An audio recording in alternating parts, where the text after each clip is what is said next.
이번 시간에는 수요의 가격 탄력성에 대해서 공부를 해봅시다.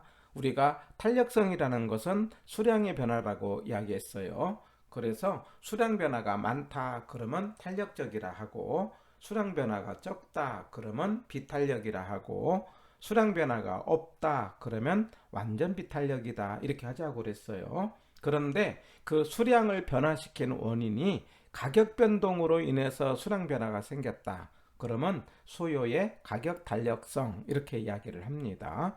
수량 변화가 원인이 소득 변화 때문에 생겼다 그러면 수요의 소득 탄력성 이렇게 이야기를 하고, 그 다음에 수량 변동의 원인이 다른 물건의 가격 변동 때문에 생겼다 그러면 수요의 교차 탄력성 그렇게 이야기를 합니다. 원래 탄력성은 세 개가 있어요.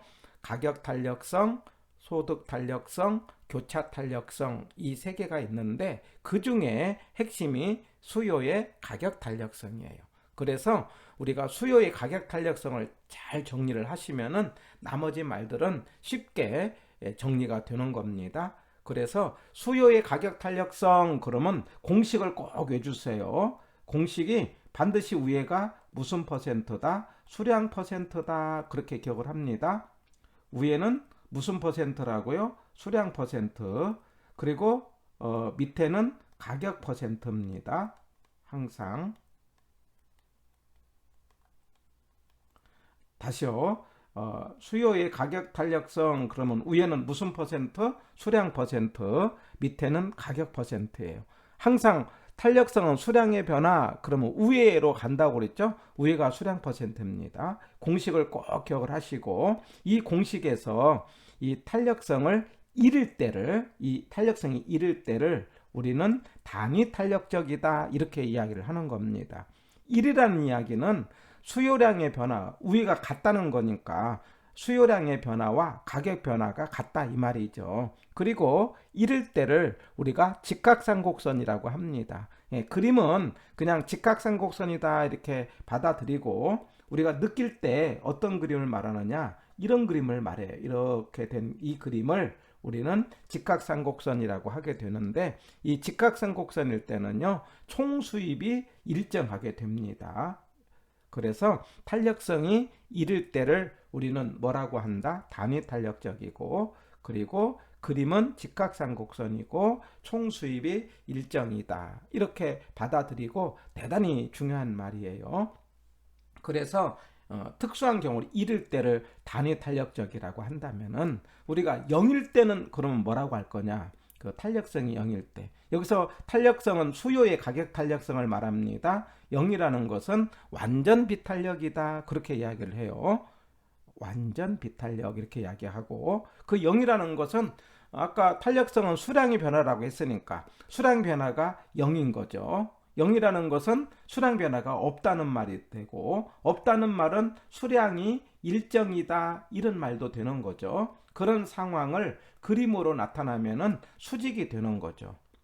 수직이라는 것은 각 점에 있는 어느 점에 있던 뭐냐면 수량이 다 똑같다 이 말이죠.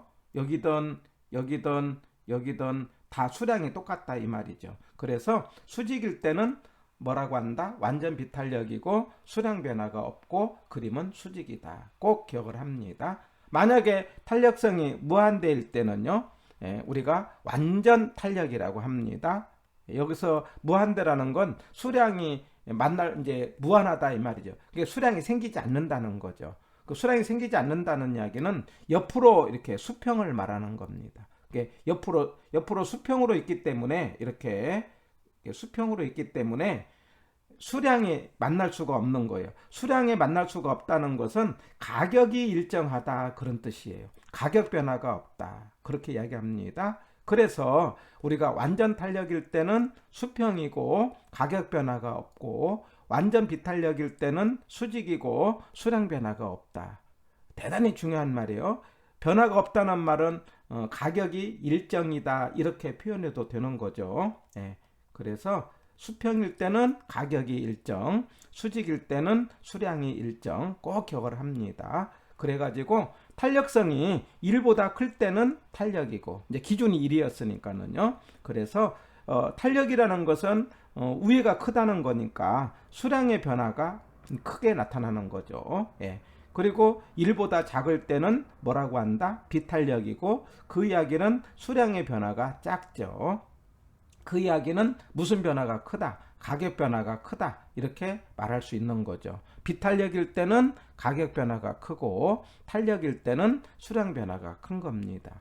자, 그런데 이걸 그림으로 한번 이해를 해보면은, 자, 그림이 여기 비탄력인 경우를 생각해 보세요. 비탄력일 때는 여기 이 만나는 이 점에서 여기까지, 그래서 위아래 보면은 가격 변동하고 여기 만나는 이렇게 점에서 여기 수량 변동하고 비교를 해보면은 눈으로 보더라도 상대적으로 가격 변동이 크게 나타나지 않습니까? 그래서 이 점을 연결한 이 선을 뭐라고 하는 거니? 비탄력이라고 하고, 그림은 급하다 이렇게 표현을 합니다. 그리고 기울기가 크다 이렇게 표현한다는 거. 거기에 대해서 탄력일 때는요, 우리가 여기 B를 보면은 이 점하고 여기 사이에서의 이만큼의 수량 변화하고 위에 가격 변화하고 비교를 해보면은 상대적으로 수량 변화가 많아요. 그래서 수량 변화가 많을 때는 탄력이고 그림으로 이야기할 때는 완만하다 이렇게 이야기를 하고요. 기울기가 작다 이렇게 한다는 거 대단히 중요합니다. 그래서 수요의 가격 탄력성 그러면 수량의 변화고, 공식은 위에가 수량 퍼센트 밑에가 가격 퍼센트 이렇게 공식으로 외신 다음에 이럴 때를 뭐라고 하자? 단위 탄력적, 그림은 직각삼곡선, 그리고 총수입 일정 이렇게 암기를 하는 겁니다. 대단히 중요해요. 0일 때는 완전 비탄력, 그림은 수직, 그 다음에 수량 변화가 없다. 그 다음에 무한대일 때를 완전 탄력, 그림은 수평, 무슨 변화가 없다? 가격 변화가 없다. 그리고 1보다 클 때는 탄력인데 탄력일 때는 수량 변화가 많고, 그리고 그림으로 이야기할 때는 완만하다 또는 기울기가 작다 이렇게 이야기를 하고요. 그 다음에 1보다 작을 때를 비탄력이라 하고, 비탄력일 때는 수량 변화는 적고 무슨 변화가 크다? 가격 변화가 크다라고 하면서요. 그래서 기울기가 급하다 또는 크다라고 하는 겁니다. 그래서 손으로 자꾸 연습을 하면서 수평으로 될 때는 완전 탄력, 그 다음에 수직으로 될 때는 완전 비탄력, 수직에 가까울 때는 뭡니까? 비탄력이고 기울기가 급하다.